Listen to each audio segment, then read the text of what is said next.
Sa ibang balita, nagkainitan na naman sina Senador Alan Peter Cayetano at Antonio Trillanes IV sa interpellation sa plenaryo ng Senado kanina.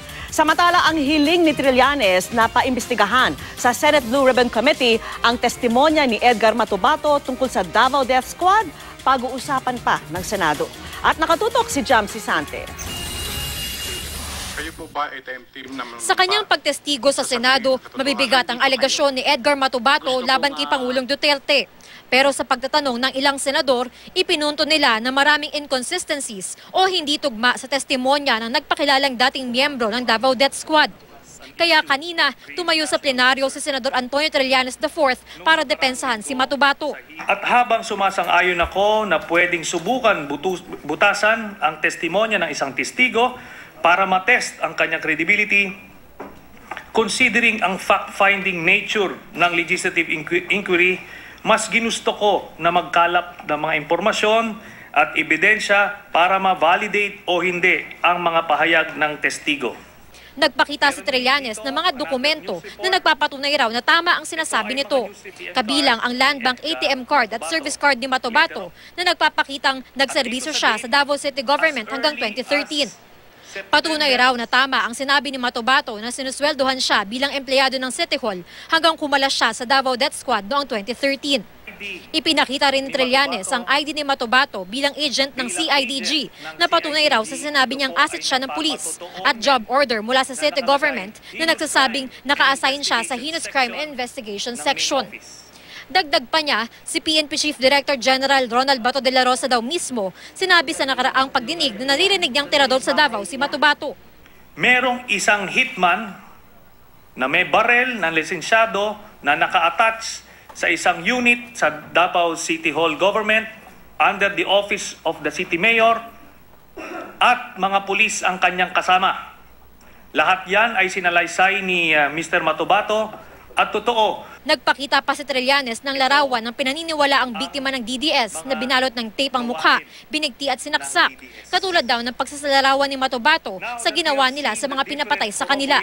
We are faced with a very frightening prospect, that of having a mass murderer as president of the country. And I'm not here to oust anybody, well, not yet at least, but I'm just here proposing to investigate a very serious matter. Sabi ni Trillanes, hindi na dapat tiktikin pa si Matubato na grade 1 lang ang natapos kung masking tape ang tawag niya sa packaging tape na ginamit umano nila pambalot sa mga pinapatay nila.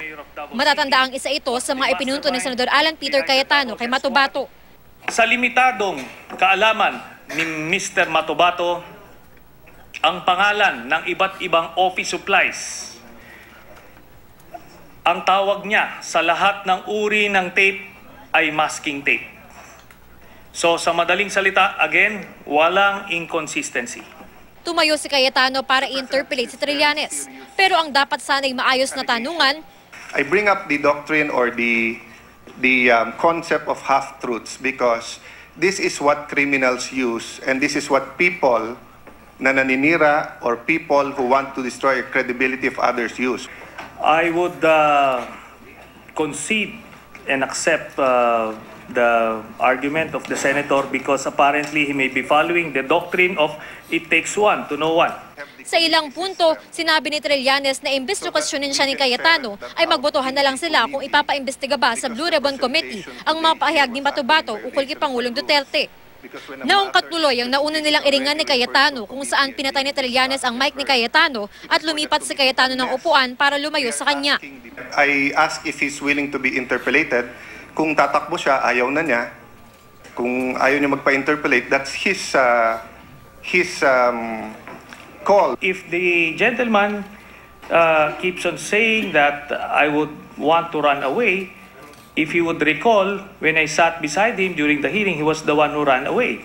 Kaibigan ko siya, nagulat ako ba't niya tinignan niyang mata ko ng gano'n. Para niya ako kakainin nung sinabi niya, hindi kita popormahin dito. Di ko na sinabi sa media, but sabihin ko na rin ngayon dahil bring up niya. Sabi niya sa akin, pa-Bible ka pa. Evil naman pinoprotektahan mo. But for the record, anywhere, anytime, di kita nung aatrasan eh. Jam Sisante, Nakatutok, 24 Oras.